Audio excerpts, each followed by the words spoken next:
2018 में आई रोबो 2.0 भारतीय सिनेमा की सबसे महंगी फिल्म है। इस मूवी का बजट 547 करोड़ रुपए है और बॉक्स ऑफिस कलेक्शन 800 करोड़ रुपए है। अब जब इतनी बड़ी फिल्म है तो इसका बिहाइंड द सीन तो माइंड ब्लोइंग होना लाजमी है। रोबो 2.0 का पहला सीन है यह जब लोगों के हाथ से मोबाइल फ़ोन उड़ने लगते हैं, तो उसमें कई सारे शहर और सड़कों को भी दिखाया जाता है। एक्चुअली यह जो लोकेशन है वह EVP फिल्म सिटी का है। यह लोकेशन बेंगलुरु के नेशनल हाईवे के साइड में पड़ता है जो संतोषा नगर में है। इस फिल्म सिटी के अंदर मूवी का मैक्सिमम पार्ट शूट हुआ है। यही मोबाइल स्टोर दिखाए गए हैं और इसी जगह ट्रक वाला शूटिंग भी हुआ है और इस फिल्म सिटी में ही तोड़फोड़ और कई सारे एक्शन सीक्वेंस भी शूट हुए हैं। मोबाइल फ़ोन से भरी ट्रक जब स्टोर में आने वाली होती है यह उसी वक्त का सीन है। देखिए इसे किस तरह से नाइट में शूट किया गया था, जो एक्चुअली चेन्नई के नेशनल हाईवे पर ही फिल्माया गया है। इसी सीक्वेंस के अगले पार्ट में कुछ इस तरह से शूट किया गया था। यहाँ टेलीकॉम कंपनी के ऑनर का सामना जब पक्षी राजन से होता है। एक्चुअली इस सीन को शूट करने के लिए कई सारे ट्यूब लाइट्स को कुछ इस प्रकार से सजाया गया था, तब जाकर यह प्यारा सा शॉट आपको मूवी में देखने को मिला। इस सीन में वसीकरण और एमी जैक्सन यानी नीला को फिल्म में इंट्रोड्यूस कराया जाता है। यहाँ उनसे मिलने एक्सेल यूनिवर्सिटी के स्टूडेंट आए हुए होते हैं। उनकी मीटिंग होती है जिसमें से एक स्टूडेंट एमी जैक्सन पर कायल हो जाता है। देखिए यहाँ किस तरह से रजनीकांत सर अपने शॉट को देख रहे हैं।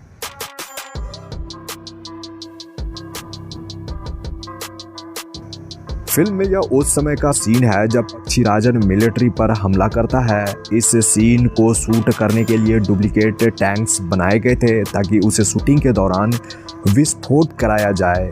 बिल्कुल ऐसा ही हुआ क्योंकि यहाँ इस शूटिंग के लिए 2 विस्फोट कराए गए थे, टैंकों की और एक कार की, जो बिल्कुल रियल थे।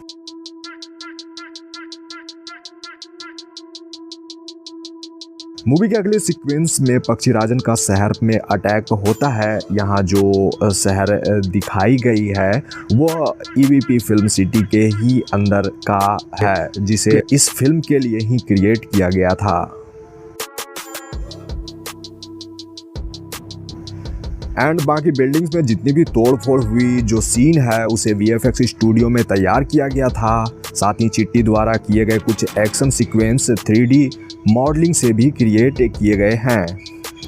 द फ्लोर नामक एक हॉलीवुड कंपनी ने इस मूवी के लिए विजुअल वर्क किया है। इस पूरी फिल्म के लिए उनके 1000 VFX आर्टिस्ट की टीम थी। इस दौरान उन्होंने 1360 विजुअल शॉट्स तैयार किए थे। That's amazing. एक्चुअली रोबो 2.0 पहली भारतीय फिल्म है जिसे पूरी तरह से 3D में बनाया गया है। मेरे कहने का मतलब यह है कि कोई भी फिल्म पहले 2D में शूट होती है, फिर उसे कंप्यूटर ग्राफिक्स की मदद से 3D में बदला जाता है, बट रोबो 2.0 के साथ ऐसा बिल्कुल भी नहीं हुआ। ब्लेंडर, रेविट और माया सॉफ्टवेयर से फिल्म को पहले 3D एनिमेशन में बनाया गया था। यूँ तो मूवी में आपको कई सारे ऐसे सीन देखने को मिल जाएंगे जो रियल है ही नहीं। इन सारे शॉट्स को CGI के द्वारा ही किया गया है।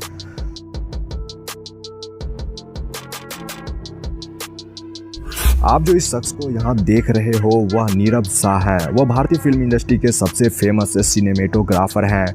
उन्होंने धूम 2, वाली मैं और टाइगर सीरीज के लिए भी सिनेमेटोग्राफी करी है। उन्होंने क्रिस्टोफर नोलन की टेनेट की मुंबई वाली शूटिंग को भी सिनेमेटोग्राफी करी थी।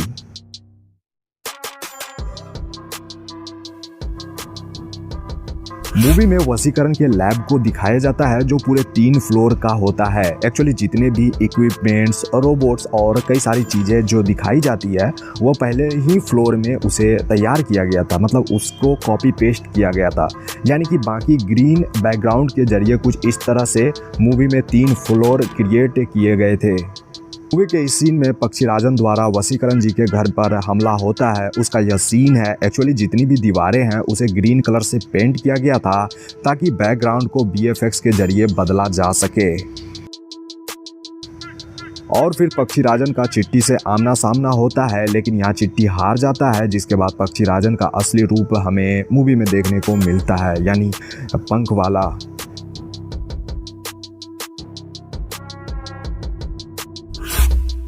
पक्षीराजन के बाद फिल्म में चिट्टी का नया अवतार होता है, यानी रोबोट 2.0। उसका चाल ढाल और रेड कलर के बाल, यानी सब कुछ नया। यहाँ रजनीकांत सर अपना शॉट देखकर हंस रहे हैं।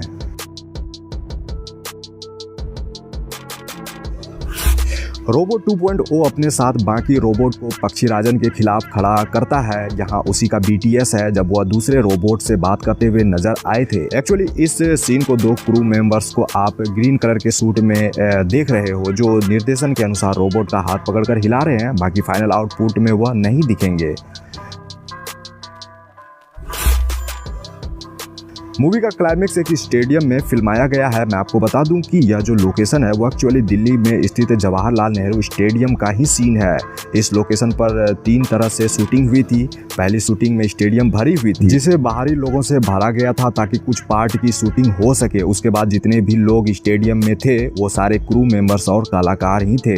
जब पक्षीराजन के पास रोबोट 2.0 आता है तभी का यह सीन है। एक्चुअली वह एक ऑक्टोपस कैमरे को पकड़कर बीच फील्ड तक पहुंचता है, वहीं उसके पीछे कैमरामैन भी इस तरह से आता दिखेगा।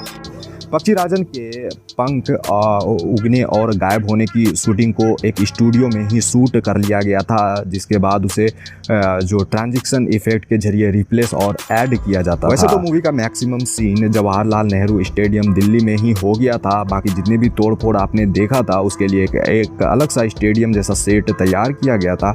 बाकी की शूटिंग वहीं पर हुई थी।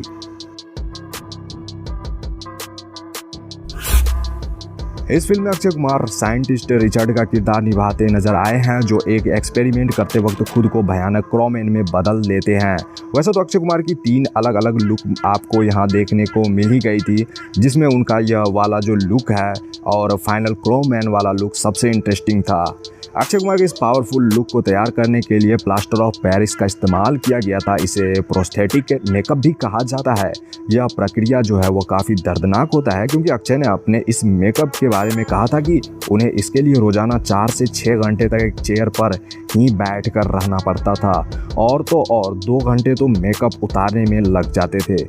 यह प्रोसीजर पूरे 40 दिनों तक चलता रहा। एंड प्रोस्थेटिक मेकअप के बाद आपको एक बात बता दूं कि भूखे पेट ही शूटिंग करना होता है। एक्चुअली यह एक प्रकार का ऐसा मेकअप होता है कि जिसके लिए आपको ऐसा करना पड़ेगा, यानी कि केवल आप लिक्विड डाइट ही ले सकते हो। फिल्म मेकर्स ने जमकर पैसे बहाए हैं, क्योंकि केवल अक्षय कुमार के मेकअप में ही उन्होंने 4 करोड़ रुपए खर्च कर दिए थे। That's awesome. Lyca production house ने पैसे खर्च करने में कमी नहीं छोड़ी है, क्योंकि एक तरफ सुपरस्टार रजनीकांत और अक्षय कुमार हैं, तो वहीं फिल्म के डायरेक्टर एस शंकर हैं, जिन्होंने इससे पहले आई जैसी ब्लॉकबस्टर मूवी दे चुके हैं। एमी जैक्सन ने मूवी में नीला का किरदार निभाया है, जो एक रोबोट रहती है। मैं आपको बता दूं कि उनका डायरेक्टर साहब के साथ दूसरी फिल्म है, जबकि पहली फिल्म विक्रम के साथ थी आई, यानी आई मूवी, जिसमें एमी जैक्सन और विक्रम थे, जो ब्लॉकबस्टर रही थी।